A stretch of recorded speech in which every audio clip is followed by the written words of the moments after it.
નમસ્કાર મિત્રો, welcome to the hair series. મારું નામ ડૉક્ટર અક્ષર ચગ છે અને આજના ફર્સ્ટ એપિસોડમાં આપણે સમજવાના છીએ હેરના સ્ટ્રક્ચર વિશે.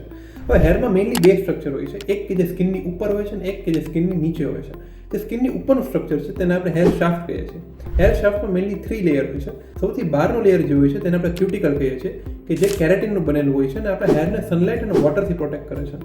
જે મિડલ પાર્ટ છે તેને આપણે કોર્ટેક્સ કહીએ છીએ, કે જે હેરને સ્ટ્રેન્થ અને કલર આપે છે. અને જે ઇનરમોસ્ટ પાર્ટ છે, જેને આપણે મેડ્યુલા કહીએ છીએ, એ ઘણીવાર થિન હેરમાં એબસન્ટ બી હોઈ શકે છે.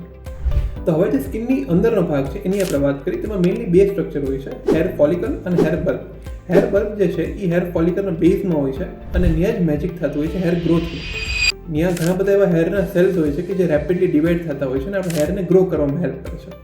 તો આપણે હેરના ગ્રોથ માટે ઘણા બધા માઇક્રોન્યુટ્રિયન્ટ્સ છે, વિટામિન્સ છે, આયરન છે, ઝિંક છે, એવા અમુક મિનરલ્સની જરૂર હોતી હોય છે. અને આ મિનરલ્સને હેર બલ્બ સુધી પહોંચાડવાનું કામ આપણું બ્લડ સર્ક્યુલેશન કરતું હોય છે. તો જેવી રીતે કોઈ ટ્રીને સ્ટ્રોંગ અને નેચરલ હોવા માટે એના રૂટ્સ સ્ટ્રોંગ અને મજબૂત હોવા જોઈએ, એવી જ રીતે આપણે હેરને સ્ટ્રોંગ અને નેચરલ હોવા માટે અને જે હેર ફોલિકલ અને હેર બલ્બ છે તે સ્ટ્રોંગ અને ન્યુટ્રિયન્ટ સાથે ભરપૂર હોવા જોઈએ.